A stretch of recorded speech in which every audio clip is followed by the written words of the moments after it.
नमस्कार, मधुभाषी के इस खास कार्यक्रम शख्सियत में आपका बहुत बहुत स्वागत है। मैं हेमंत शर्मा। आज हम आपको ग्रहों की जो चाल है उसे कैसे परखा जाए, किस तरह से उस चाल का आपके जीवन पर प्रभाव होता है, कैसे छोटी छोटी चीज़ें जो आप करते हैं और वो नहीं करना चाहिए या जो आप नहीं करते हैं उसे करना चाहिए, इन सब चीज़ों पे आज बात करेंगे। हमारे साथ एस्ट्रोलॉजर है, ख्यात एस्ट्रोलॉजर है जो देश विदेश में अपनी ख्याति प्राप्त कर चुकी हैं। भूमिका कलम जी हमारे साथ है। भूमिका जी, आपका बहुत बहुत स्वागत है मधुभाषी के स्टूडियो में। भूमिका जी लेखक भी हैं, पत्रकार रही हैं, किसानों के लिए उन्होंने खूब काम किया, गांव-गांव, खेत-खेत, खलिहानों तक वे गई हैं और अब एस्ट्रोलॉजी में वे धूम मचा रही है। कहा जाए तो देश ही नहीं, विदेशों में भी उनके फॉलोअर्स हैं।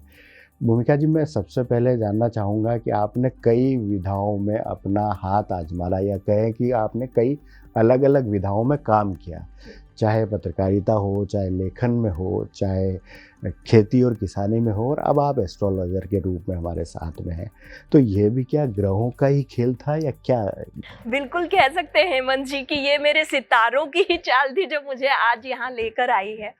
और ये बात मुझे भी एक्चुअली तभी समझ में आई जब मैंने इन चीज़ों का बहुत डीपली रिसर्च करना शुरू किया। कुंडली के बारे में मुझे बहुत पहले से जानकारी थी कि होती है, ग्रह ऐसे होते हैं, एक मुझे डिटेलिंग था, लेकिन उसका वो नॉलेज नहीं था कि एक्चुअली हम अपने जीवन में जो चीज़ें करते हैं उन चीज़ों को करने के पीछे रहस्य क्या है। एक हमें अपना जब बेसिक जिसकी हम बात करते हैं, हम उसके साथ जो फ्लो करते हैं अपनी लाइफ में, वो फ्लो कहाँ से आता है। तो वो फ्लो जब मुझे समझ में आया एंड देन आई अंडरस्टैंड, पूरा एक समझ आया कि इस कारण से मैं यहाँ हूँ। क्या बात है, कनेक्ट है, मतलब कहीं ना कहीं ये चारों चीज़ें आपको लगता है कि आपके जीवन में वो कनेक्ट करती हैं बहुत। और जब मुझसे सवाल किया जाता है इस तरह का कि ये बहुत अलग अलग डायमेंशंस हैं, लेकिन एक्चुअली मुझे नहीं लगा ये। जब मैंने अपने आप को उन चीज़ों में रखा और परखा तो मुझे लगा कि शायद मैं जर्नलिज्म में या पत्रकारिता में जो काम मैंने किया वही मुझे खेती की तरफ उसने प्रेरित किया, और खेती में किए जाने वाले काम और नेचर से जो एक जुड़ाव था बहुत गहरा, उसी ने मुझे एस्ट्रोलॉजी की तरफ मूव करने के लिए मोटिवेट किया। तो हर चीज इतनी इंटरनली कनेक्टेड थी कि मुझे उस पे कभी आश्चर्य नहीं हुआ। इस बीच में एक लेखन भी शुरू हुआ, कहीं ना कहीं आपने लेखन, मैंने 3 बुक्स लिखी है। अनुभव क्या क्या है, सब शेयर किए जाएं। जो मेरे अनुभव रहे हैं, जैसे मैंने शुरुआत किया, अपना पहला जो मेरा बुक है वो है कुंडली भाग्य और उपाय। हम सब लोग जानते हैं कुंडली होती है, बच्चा जन्म लेता है, उसके ग्रह नक्षत्र, उसकी दशा दिशा के हिसाब से चीज़ें तय होती, नामकरण होता है हमारे संस्कारों के अनुसार, और फिर उस नाम से बच्चे को पुकारा जाता है। उसके बाद हम देखते हैं कि बच्चा बड़ा हो रहा है, उसके स्वास्थ्य की चिंता माता पिता को होती है, उसके बाद उसके करियर की चिंता होती है, वो होने के बाद शादी विवाह और फिर सेटलमेंट। तो इस तरह से कहीं ना कहीं पूरे जीवन हम चीज़ों से जुड़े हुए हैं, और वो चीज़ें जुड़ी हुई हैं हमारे ग्रहों की ऊर्जाओं से। इन सब के दरमियान हम क्या करते हैं और क्या नहीं करते हैं का एक बहुत बड़ा डिफरेंस क्रिएट होता है, और यही डिफरेंस, क्योंकि कर्म से ही भाग्य निर्मित होता है, इस चीज को मैंने अपने कुंडली भाग्य उपाय बुक में डिस्क्राइब भी किया है, और मैंने उसमें बताया है बहुत इजी वे में। एक साधारण व्यक्ति, यदि आप अपनी कुंडली को जानते हैं कि किस आपके लग्न में कौन सा ग्रह कहाँ बैठा है, तो आप उस कुंडली से और उस बुक से अपनी ट्रीटमेंट खुद ही कर सकते हैं। क्या बात है, ये बहुत अच्छी पुस्तक हो सकती है कहीं ना कहीं, जो हम आम दिनचर्या या जीवन में नहीं करते या करते हैं। है बुक, तो आप उसको बहुत आराम से कर सकते हैं। दूसरे, फिर मुझे लगा कि क्योंकि हमें एस्ट्रोलॉजी को कॉम्प्लिकेटेड नहीं बनाना था, जो हमारे ऋषि मुनि हमें 5000 वर्ष पूर्व कुछ चीज़ें देकर गए हैं, that is a research basically.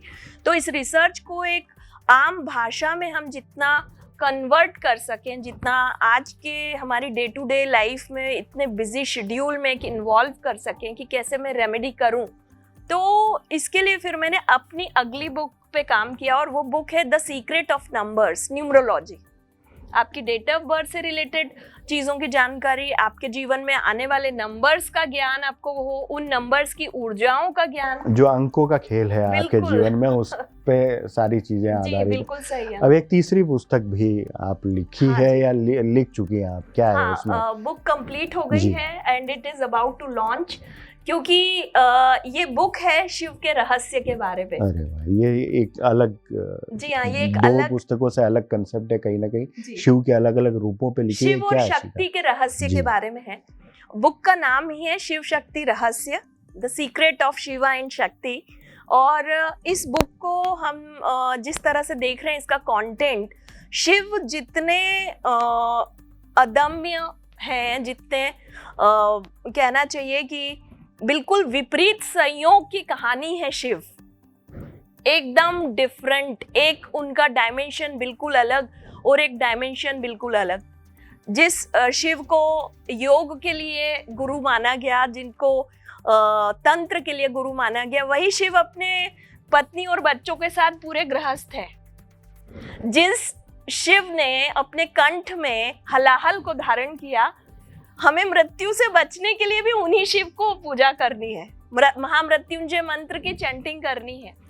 तो शिव का जो ये पूरा विपरीत सामंजस्य है, ये कहीं ना कहीं हमारी ह्यूमन लाइफ में, हमारी डे टू डे लाइफ में हमें कैसे इम्पैक्ट करता है, और हम इन चीज़ों को अपने जीवन में किस तरह से उतार के जीवन को बहुत सहज तरीके से जी सकते हैं। शिव से सभी डरते भी इसलिए क्योंकि तांडव करेंगे तो सब नष्ट हो जब क्रोधित जाएगा। होते हैं तो तांडव होता है, और शिव को बहुत भोला भी कहा जा भोले सकता है भंडारी है कि यदि आप सिर्फ जल ही चढ़ा दोगे तो जी। वो प्रसन्न हो जाएंगे। इनफैक्ट शिव की ऐसी ऐसी कहानियां हैं जिसमें एक छोटा सा महाभारत काल का एक प्रसंग है कि जब पांचों पांडवों को अज्ञातवास और उनको बाहर रहना पड़ा जंगलों में, तो भगवान श्री कृष्ण से उन्होंने सबसे पहले पूछा कि हमें हमारा सबसे पहला कदम क्या होना चाहिए, हमें क्या करना चाहिए इस समय में, हमें कैसे इस समय को यूटिलाइज करना है। तो उन्होंने कहा कि आपका भविष्य जो है एक युद्ध का है, और उस युद्ध की तैयारी के लिए आपको ये समय मिला है, लेकिन इस युद्ध की तैयारी आपके जंगलों में भटकने से नहीं होगी, साधना से होगी। तो आपको क्या साधना करनी है, तो जब पहली साधना बताई उन्हें कि सबसे पहले आपको भगवान शिव को प्रसन्न करना है, क्योंकि यदि आपने भगवान शिव को प्रसन्न कर लिया तो आप जगत को जीत सकते हैं। क्या बात है। तो कहीं ना कहीं मुझे लगता है कि आप भी ये किताब लिखने के बाद भगवान शिव को प्रसन्न करने के लिए ही महाकाल से इसकी शुरुआत करने का मन बना रखा है, या बिल्कुल सही शिवरात्रि है। पर। तो क्या एक आप लोगों ने क्या प्लान किया है, किस तरह से? जी। मुझे जो आपने बताया जिसके आधार पे कि आप एक ह्यूज लॉन्चिंग करना चाहते हैं, क्या है सिस्टम? ये महाकाल की ही कृपा है कि वो शिव की ही एक कहना चाहिए इंट्यूशंस हैं जिसके कारण हम इस कार्य को कर पा रहे हैं। सबसे पहले तो इस बुक लिखने का मुझे लगभग 1 वर्ष से ये था कि मुझे कंप्लीट करना है। कंप्लीट हुई और फिर मैंने सोचा शिवरात्रि के दिन हम इसकी लॉन्चिंग करें, और शिवरात्रि में महाकाल में काफ़ी जद्दोजहद हो सकती है, तो हम उसकी पूर्व संध्या पे ये कार्य कर रहे हैं। और क्योंकि शिव इस अस्तित्व का सत्य है, शिव के बिना कुछ भी सत्य नहीं, इसीलिए हमने सोचा है कि हम इस मैक्सिमम देशों को, जितने अधिकतम देशों को हम जोड़ सकें, जिसमें अभी 50 से ज़्यादा देशों को, और हम भारत सहित यदि बात करें तो आज हम 51 देशों के साथ कार्य कर रहे हैं, और इन्हीं सारे 51 देशों में एक साथ हम इस बुक की लॉन्चिंग करेंगे, जिसमें हमारे साथी हमसे ऑनलाइन जुड़ेंगे, जो लोग फॉलो कर रहे हैं अलग अलग देशों में, वो सारा इस शिव शक्ति रहस्य को जानेंगे। और साथ ही साथ इस बुक में जो सबसे इम्पॉर्टेंट सारगर्भिता चीज़ें हैं उसके बारे में पॉइंट टू पॉइंट हम वहाँ पे डिस्कस करेंगे। मेरी मतलब मन में ये विचार पहले इंदौर के लिए था, लेकिन फिर मैंने कहा कि ये जब महाकाल की इच्छा है तो महाकाल की नगरी में ही ये कार्य क्या बात है। ये महाकाल का आशीर्वाद प्राप्त होगा तो ये पुस्तक भी बहुत अच्छे तरीके से लोगों तक पहुंचेगी। आपने अलग अलग विधाओं में अलग अलग क्षेत्रों में काम किया और बहुत लगन से काम किया। हम लोग देखने वाले भी हैं कि पत्रकारिता हो, चाहे लेखन हो, चाहे वो खेती किसानी से संबंधित हो या फिर एस्ट्रोलॉजी हो, सबसे ज़्यादा सेटिस्फेक्शन आपको किस विधा में मिला? सबसे ज़्यादा चुनौती आपको कौन सा वर्क करने में आपको नज़र आती है और क्या है अलग अलग किस्में? हेमंत जी, एक बहुत इम्पॉर्टेंट बात है, जब मैं पत्रकारिता में थी तो हम बहुत चुनौतीपूर्ण काम कर रहे थे। मतलब उस समय मैंने I think investigative reporting, crime reporting and कुछ भी बाकी नहीं रहा, डेवलपमेंटल रिपोर्टिंग, सब कुछ किया।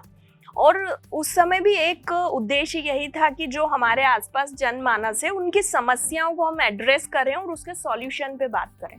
लेकिन उस समय भी मन विचलित तब हो जाता था जब सिर्फ समस्याएं रह जाती थी और समाधान नहीं मिल पाते।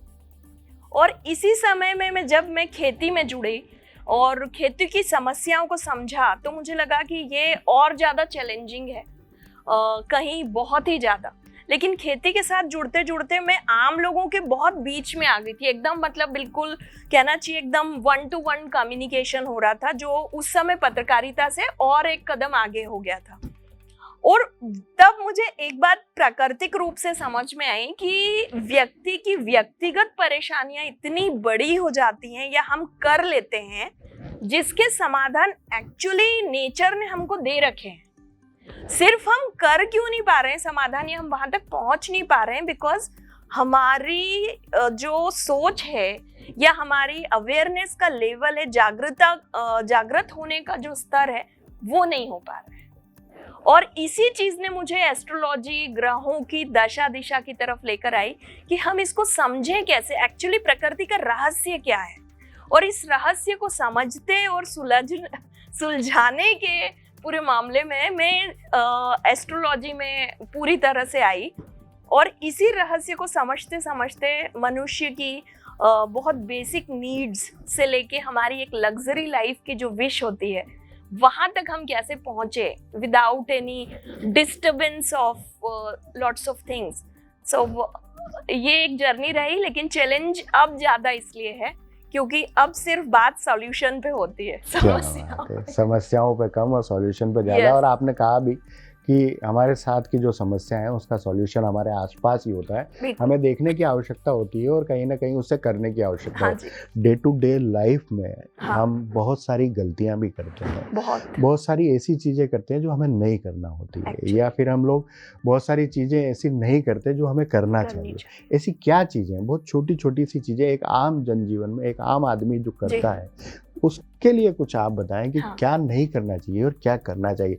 सुबह से शाम तक का आपका जो प्रोसेस है उसके लिए जो उपाय करेंगे उससे उसकी लाइफ बेहतर हो सकती है, उसके जनजीवन में उनके ग्रहों का जो परेशानियां हैं उससे दूर किया जा सकता है। देखिए, मतलब जो हमारे पूर्वज हमें कह के गए हैं, सबसे अभी जिस तरह के हमारे पास लोग आते हैं और अपनी बातें बताते हैं और उन्हें सॉल्यूशन चाहिए, वो है कहीं ना कहीं इमोशनली हर व्यक्ति ड्रेन है। चाहे बहुत पैसा हो चाहे ना हो, चाहे हम कमाने की जद्दोजहद में लगातार लगे हों या हम बहुत सारी पैटर्नल असेट्स के मालिक हों, लेकिन जब तक इमोशनली सेटिस्फाई नहीं होंगे हम बाकी चीज़ों में सफलता के मापदंड को आंक ही नहीं सकते कि एक्चुअली हम सक्सेसफुल हैं। और ये जो रिश्तों की एक जद्दोजहद चलती रहती पूरे जीवन में कि हमें इसने ये कह दिया, हम आजकल जिस तरह से बहुत ही कम हो गया है हमारा एक दूसरे के प्रति सहन शक्ति और भाव, ये हमारे ग्रहों को, हमारी ऊर्जाओं को बहुत ज्यादा प्रभावित करता है। पुराने समय में हमें बहुत बेसिकली सिखाया गया था कि माता पिता का तो सम्मान आपको किसी भी हालत में करना है, उसमें कोई इफ एंड बट नहीं होता था। If they are asking you anything you have to answer, you have to मतलब फॉलो, एक तरह से बिल्कुल फॉलो करना है। और उसका परिणाम ये होता था कि हम बहुत सारी अनवांटेड चीजों से जीवन में बच जाते थे। आपको सीधी बात बताऊं तो जो सूर्य होते हैं, जो एक दृष्टिगत देवता हैं, जिनको हम सुबह देखते हैं, दिन भर हम उनकी ऊर्जा से ऊर्जावान हैं, और प्रकृति बिना सूर्य के संभव ही नहीं, क्योंकि अन्न ही नहीं उगेगा तो हम जीवित कैसे रहेंगे। बाकी सारे ग्रहों पे सूर्य की ऊर्जा का वो प्रभाव नहीं है जो पृथ्वी पे है, और सूर्य से चंद्रमा प्रकाशित है। ज्योतिष में सूर्य को पिता का कारक माना गया है, और आपके जीवन में मान सम्मान को आप जो अपने जीवन में हासिल करते हैं, जिससे कि आपकी डिग्निटी बढ़ती है, उसके लिए भी सूर्य को ही जिम्मेदार माना जाता है। तो यदि हम अपने जीवन में माता पिता का ही सम्मान नहीं कर रहे हैं या भूल गए हैं, we are just ignoring them like anything, ये हो रहा है एक्चुअली। अभी यूथ में ये बात बहुत ज्यादा समझ में नहीं आती, क्योंकि उनको एक बहुत बड़ा गैप है। हम मोबाइल देख रहे हैं, टीवी देख रहे हैं, हम कुछ ऐसी चीजें देख रहे हैं जो उनको सही नहीं लग रहा है, लेकिन हम अपना कॉन्सेप्ट उनको समझा नहीं पा रहे हैं और हम उनको इग्नोर करना शुरू कर देते हैं। बिल्कुल, वहीं से गड़बड़ी शुरू हो जाती है। मुझे लगता है कि माता पिता का सम्मान तो वैसे तो संस्कारों में ही होता है, लेकिन यदि आप अपने ग्रहों को भी मजबूत करना चाहते हैं तो उसके लिए भी आपको माता पिता का सम्मान करना ही चाहिए कम से कम। बिल्कुल, और वैसे भी करना चाहिए, वैसे भी करना ही चाहिए। और ये सिर्फ ग्रहों की बात नहीं है। देखिए, जब आपको एक इमोशनल सपोर्ट रहता है, कनेक्ट रहता है, तो आप अपने जीवन में बड़ी रिस्क ले सकते हैं। मैनेजमेंट में यही तो सिखाया जाता है, नो रिस्क नो गेन। तो ये रिस्क लेने का फैक्टर आपको सूर्य की ऊर्जा से मिलता है। यदि आप अपने पिता के सम्मान में उनकी बातें ब्लाइंड फॉलो नहीं भी कर पाते हैं, एक आपको जनरेशन गैप भी लगता है, आप अपनी चीजों को एक्सप्लेन करें प्रॉपरली, ताकि वो आपके साथ जुड़ के आपकी बातों को समझ के और उनके अनुभव के साथ आपको और एक्सप्लेन कर सके, और आप उस तरह से गाइडेंस में काम करें। और सिर्फ बात पिता की ही नहीं है, गुरुजनों की भी बात है। हमें जो लोग गाइड कर सकते हैं जीवन में, उनकी बात है। माता से हमें स्नेह मिलता है, शीतलता मिलती है, इसीलिए ज्योतिष में चंद्रमा माता के कारक है। तो जो ग्रहों से ऊर्जाओं को, रिश्तों को जोड़ा गया है, ये इतना खूबसूरत है। यदि इन चीजों को हम जब समझते हैं, मैं कहती हूँ, जब लोग आते हैं कि हमें फाइनेंशियली प्रॉब्लम है, बहुत सारे लोग आते हैं कि फाइनेंशियल बहुत इश्यूज हैं, चैलेंजेस हाँ, हैं। मेरा अगला प्रश्न भी मैं यही करना चाह रहा था कि लोग बहुत सारी चीज़ों में जो दिक्कतें महसूस करते हैं वो कहीं ना कहीं अपनी तरक्की को लेकर करते हैं, अपने पैसों की आय को लेकर करते हैं, अपनी बचत को लेकर करते हैं। ये जो परेशानियां हैं, लोग सोचते हैं कि बहुत कमा रहा हूँ लेकिन बचत नहीं हो पाती। ऐसी क्या चीज़ें हैं जो आपको बहुत छोटी छोटी है लेकिन किया जाना चाहिए? ऐसी क्या उपाय हैं? बहुत इंपॉर्टेंट चीज कही गई है। हम अगले ग्रह की भी बात कर लेंगे और आपके प्रश्न का उत्तर भी, कि लोन या कर्ज को हमारे जो शास्त्र हैं उसमें बहुत अच्छा नहीं माना गया है। कर्ज को आज पूरा जीवन ही कर्ज में और किश्तों पे चल रहा है। छोटी से छोटी चीजों के लिए आज हम कर्ज लेते हैं और लेना पड़ता है, क्योंकि आपका देश, काल, परिस्थिति, समय सब कुछ बदल गया है। तो no matter, it's okay, life जीने के लिए यदि हम कर्ज लेते भी हैं, लेकिन हमें ऐसी स्थिति में किस तरह से लाइफस्टाइल डिजाइन करनी है, ये बहुत इंपॉर्टेंट है। हमें कर्ज लेके कितना रिस्क फैक्टर में हमारा जीवन है, कर्ज को कम कैसे कर सकते हैं? आपको आपके आय के स्रोत बढ़ाने पड़ेंगे। तो आय के स्रोत बढ़ाने के लिए क्या करें? यहाँ बात हो गई माँ लक्ष्मी की। कर्ज कम करने के लिए जिम्मेदार हैं मंगल, यानी हम यदि हनुमान जी की उपासना करें, और या हम जिस पृथ्वी पे, जिस धरती पे हम हर प्रतिदिन चलते हैं, सुबह उठते वक्त उनको प्रणाम करें। क्या बात है, बहुत तो छोटी बात है, लेकिन ये बहुत इम्पोर्टेंट है। कहीं ना कहीं जब आपका आंखें खुलती है, उसके बाद यदि आप धरती को प्रणाम करते हैं तो आपकी बहुत सारी समस्याएं दूर हो सकती है। और क्या क्या उपाय हो सकते हैं? मंगल के लिए, मंगल को मजबूत करने के लिए हनुमान जी की उपासना बहुत शुभ मानी गई है। इसके अतिरिक्त शहद का उपयोग बहुत अच्छा माना गया। भगवान शिव को हम यदि शहद से अभिषेक कराते हैं तो आपका कर्ज जो है वो कम होता है। दूसरी बात है कि यदि हम चाहें कि हमारे आय के स्रोत बढ़े, तो गन्ने के रस का उपयोग भगवान शिव के अभिषेक में करना बेहद शुभ है। क्या बात है। भगवान शिव को वैसे भी गन्ना बहुत प्रिय है, ऐसा कहा जाता है। और भगवान शिव की गन्ने से आराधना करना हो, यदि आप रस चढ़ाते हैं, भगवान शिव तो को बहुत जल्दी प्रसन्न भी होते हैं। प्रिय है क्योंकि वो शक्ति के साथ होता है। गन्ना जो है, व्हाट इज द गन्ना? गन्ना इज बिहाइंड शुगर। शुगर यानी कहीं ना कहीं कैलोरी गेन कर रहे हैं, यानी शक्ति। ठीक है, तो शक्ति का प्रदाय करने वाली चीज है, आपको एनर्जी दे रहे हैं, कहीं एनर्जी दे रहे हैं, बिल्कुल बिल्कुल। तो डे टू डे की लाइफ में बहुत सारी चीजें जो रेमेडीज आप लोग बताते हैं वो लोग कर नहीं पाते हैं। हाँ। ऐसे क्या उपाय हो सकते हैं जो आसान भी हो जिससे वे कर भी पाए? क्योंकि कई बार होता है कि रेमेडीज तो बहुत सारी होती है बिल्कुल लेकिन सही। वो लोग या तो कर नहीं पाते या व्यस्तताएं, दौड़ भाग जीवन जो बिल्कुल चल रही सही। उसके भी कुछ उपाय बताइए जिससे व्यक्ति कर भी पाए और अपना हल भी ढूंढ पाए। बिल्कुल, देखिए एक बहुत महत्वपूर्ण चीज़ है जिसे मैं मानती हूँ कि आप अपनी कुंडली के हिसाब से या तो अपने इष्ट तय कर लीजिए कि आपकी कुंडली में किन की आराधना करने से, और कुंडली के पंचम भाव से इष्ट देखे जाते हैं। तो यदि हम इष्ट देख लेते हैं अपने, या समझ जाते हैं, पूछ के हम उनको फॉलो करने लगते हैं, तो सबसे अच्छा है कि आप सिर्फ एक स्पिरिचुअल प्रैक्टिस दिन में जरूर कीजिए, वो कुछ भी हो। ये आपको न सिर्फ बहुत सारी परेशानियों बल्कि बहुत सारी गलतियों से बचाएगा।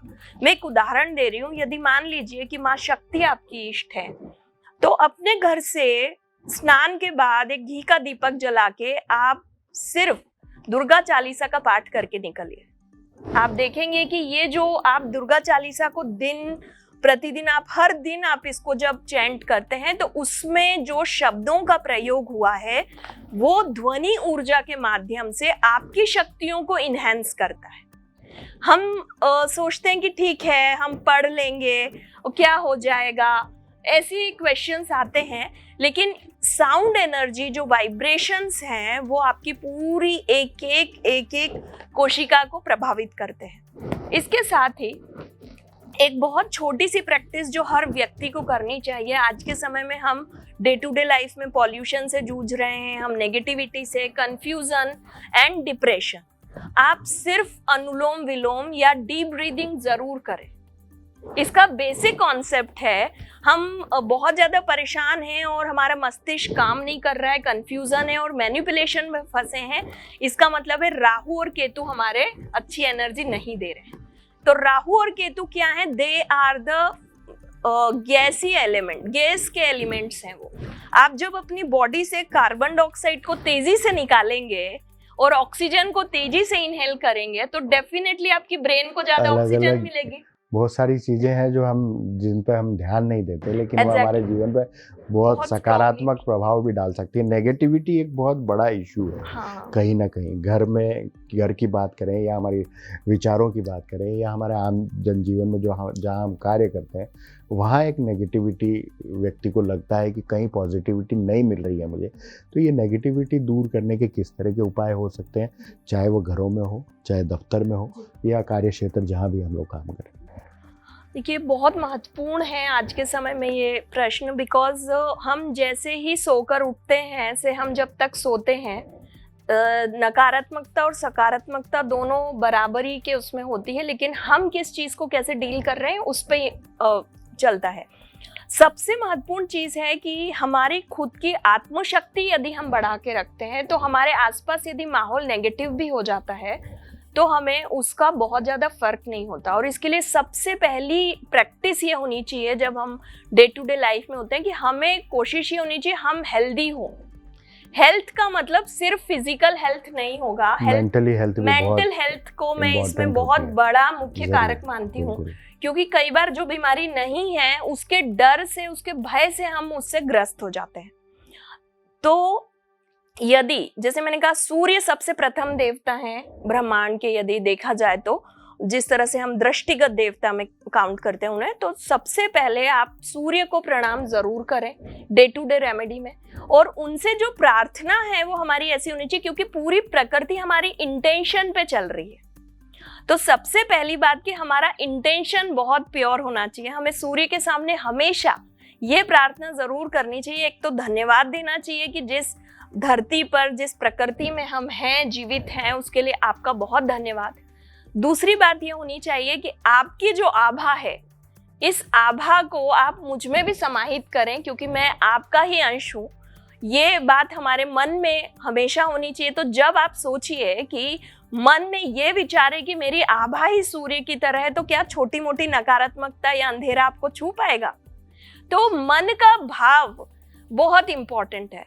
तीसरी चीज, जैसे हम भगवान शिव की बात करें या भगवान कृष्ण की बात करें, हम बात करें हनुमान जी की या माँ पार्वती की, किसी भी देवी या देवता का, मैंने कहा कोई भी एनर्जी, आप किसी भी धर्म का यहाँ पे कोई मैटर नहीं है, आप किसी भी ऊर्जा को जिसको आप सर्वश्रेष्ठ मानते हैं या प्रकृति को मानते हैं, उन ऊर्जाओं को अपने अंदर महसूस करना और फ्लो करना शुरू कीजिए। इसके लिए मेडिटेशन इज द बेस्ट की। हमें हर दिन, इसीलिए हमारे यहाँ कहा जाता है कि दिन में कम से कम 24 घंटे में आप 15 से 20 मिनट अपने ध्यान में जरूर रहें। ध्यान की बहुत छोटी छोटी विधियां हैं जिनको हम डे टू डे लाइफ में कर सकते हैं। स्नान करते हुए भी ध्यान हो सकता है और भोजन पकाते हुए भी ध्यान हो सकता है। क्या बात है, ये मतलब ये मेरा प्रश्न भी था कि ये एकाग्रता जो व्यक्ति चाहता है कि कहीं ना कहीं एकाग्र चित्त होकर कार्य करें, तो क्या ये एकाग्रता रखने के लिए, मेडिटेशन के लिए वही माहौल की आवश्यकता होती है या आप डे टू डे लाइफ में काम करते हुए भी कर सकते हैं? सबसे अच्छी विधि ही काम करते हुए है, क्योंकि ध्यान सीधे सीधे कर्म से जुड़ा हुआ है। क्योंकि ध्यान करना कर्म नहीं है, ध्यान के साथ किसी कर्म को जब किया जाएगा तो वो भी ध्यान बन जाएगा। एक उदाहरण देती हूँ, कई बार मुझे जो महिलाएं होती हैं उनका कहना है हम दिन भर बच्चों में व्यस्त हैं, दिन भर भोजन से संबंधित किचन में हैं, समय नहीं है, कैसे करें। मैंने कहा कि आप सबसे अच्छा ध्यान कर सकती हैं जो काम आपको पसंद है। मान लीजिए आपको कुकिंग पसंद है, आप ईश्वर से ये प्रार्थना कीजिए कि ये जो मैं भोजन बना रही हूँ ईश्वर ये आपको समर्पित है, और उस समय आप किसी भी एक मंत्र की चैंटिंग कीजिए। ओम नमो भगवते वासुदेवाय नमः, ये इतना छोटा सा मंत्र है। हम ओम नमः शिवाय बोल सकते हैं, हम गायत्री मंत्र पढ़ सकते हैं। आप जानते हैं जो साउंड एनर्जी आप अपने अंदर से क्रिएट कर रहे हैं, जो बाहर वातावरण में जा रही है, ये भोजन में भी समाहित हो रही है। क्योंकि हमारे भोजन में जो पानी की क्वांटिटी है और पानी में मेमोरी है और हमारी बॉडी में भी पानी है, तो हम डायरेक्टली कनेक्ट हो रहे हैं हमारी सात्विक ऊर्जाओं से। और जिस भोजन को आप जब अपने घर के सदस्यों को परोसेंगी तो आप क्या सोच रहे हैं, सब स्वस्थ बिल्कुल। ये कहा भी जाता है कि यदि आप भोजन, कोई भी व्यक्ति जब पकाता है और वो पॉजिटिव थिंकिंग रहता है तो दूसरा जो भोजन करता है उससे भी पॉजिटिव ही एनर्जी मिलती है। और यदि आप कहीं ना कहीं नेगेटिविटी में है या फिर क्रोधित है तो उसका प्रभाव भी आपके जो भोजन प्राप्त करता है उससे होता है। आप लगातार अलग अलग विधाओं में, चाहे वो इंस्टाग्राम हो, फेसबुक हो, और कई विधाओं में अपनी रेमेडीज बताते भी हैं, लोगों की परेशानियां भी सॉल्व करते हैं। ये एक अलग माध्यम है कहा जाए तो। पहले तो लोगों तक हमें जाने के लिए प्रयास करना पड़ते थे, लेकिन आज की डेट में ये एक बड़ा साधन है जिससे आप बहुत सारी चीज़ों को, लोगों को घर बैठे ही सॉल्व कर सकते हैं। किस तरह का एक नेटवर्क है, कैसे लोग आप तक पहुंचते हैं, किस तरह से सक्रिय रहते हैं आप? सबसे पहले तो हमने जब शुरुआत की थी तो डिजिटल मीडिया और सोशल प्लेटफॉर्म के थ्रू ही मैंने कोशिश की कि आप सभी तक हम पहुंच पाएं। क्योंकि आज जो हम 50 से ज़्यादा देशों में काम कर पा रहे हैं ये सोशल मीडिया के थ्रू ही कर पा रहे हैं। और सभी जगह से लोग जुड़े हैं क्योंकि लोग परेशान हैं, लोग सॉल्यूशन चाहते हैं, और हम इस सॉल्यूशन को रिसर्च बेस्ड करते हैं। इसीलिए एक प्लेटफॉर्म मैंने क्रिएट किया जो एस्ट्रोभूमि नाम से है। इस प्लेटफॉर्म पे हम जो भी रेमेडीज़ बताते हैं, ये मैं रेमेडीज़ में हमेशा बताती भी हूँ कि ये रिसर्च बेस्ड है। एक एग्जाम्पल से समझाना चाहूँगी कि जब हम बात करते हैं कि आप रात में यदि आपको नींद नहीं आती, आजकल बहुत बड़ी प्रॉब्लम है इंसोमिया की, जो कि लेट नाइट तक लोग सोते नहीं है because of mobile phone, games and all. So आपके न्यूरॉन्स को आप कैसे प्रोटेक्ट करेंगे, आप माइंड को कैसे प्रोटेक्ट करेंगे। और हमारे पास इतनी अच्छी चीज़ें हैं हमारे किचन में, जिसमें एक चीज़ है सेफ्रॉन यानी केसर। रात में यदि आप दूध में केसर लेके सोते हैं तो आप अपने माइंड को एक नई ताजगी भी देंगे और आप बहुत अच्छी नींद सोएंगे, जिससे आपका अगला दिन बहुत फ्रेश होगा। इसमें यदि हम ग्रह को जोड़ दें तो सेफ्रॉन लेने से सूर्य और गुरु मजबूत होते हैं।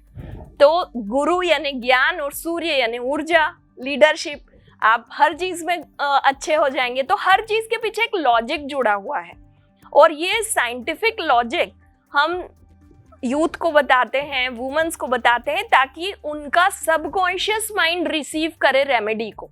मेरा जो एक उद्देश्य है कि सिर्फ इसलिए मैं नहीं बताऊंगी आपको उपाय कि मैंने कहा है और आप कर लीजिए, नहीं, मैंने कहा है तो उसका साइंस समझिए, उसका अपने शरीर में होने वाला प्रभाव समझिए, अपने आसपास की ऊर्जाओं में उसकी वृद्धि को समझिए और फिर कीजिए। बहुत बढ़िया बात है, बहुत अच्छी बात है कि कहीं ना कहीं यदि आपको कोई रेमेडीज बता रहा है तो उसके पीछे साइंटिफिक रीज़न क्या है उसे भी परखिए और उसके बाद जो असर होगा वो शायद बहुत ही सकारात्मक होगा।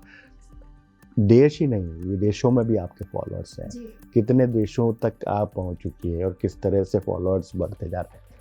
अभी हम 50 से ज़्यादा देशों में काम कर रहे हैं। बहुत छोटे छोटे कॉन्टिनेंट्स भी हैं, लाइक मॉरिशस जैसे जगहें भी अभी हमारे साथ हैं और बहुत सारे। और मुझे इस बात की बहुत ज़्यादा खुशी है कि भारतीय हर जगह हैं और भारतीयों के साथ जो उनके साथ उसी देश के नागरिक हैं वो भी बहुत सारे हमारे चीज़ों को मानते हैं और जानते हैं। ये हमारे लिए बड़े गर्व की भारतीय ज्योतिष कहीं ना कहीं विदेशों को भी प्रभावित करी है, जिस तरह से योग की बात करें। बिल्कुल, योग, ज्योतिष और ज्योतिषीय समाधान, ये ज्योतिष नहीं, because they are also coming with the scientific logic.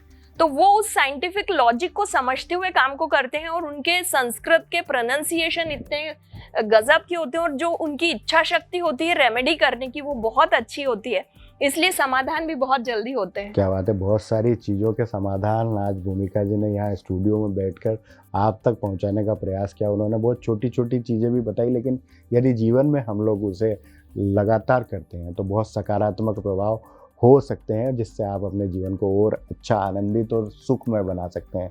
भूमिका जी, आपका बहुत बहुत शुक्रिया, आपने स्टूडियो में आके हमें समय दिया। मृदुभाषी के अगले कार्यक्रम में हम एक बार फिर किसी नई शख्सियत के साथ आपसे रूबरू होंगे। तब तक के लिए इजाज़त दीजिए, नमस्कार।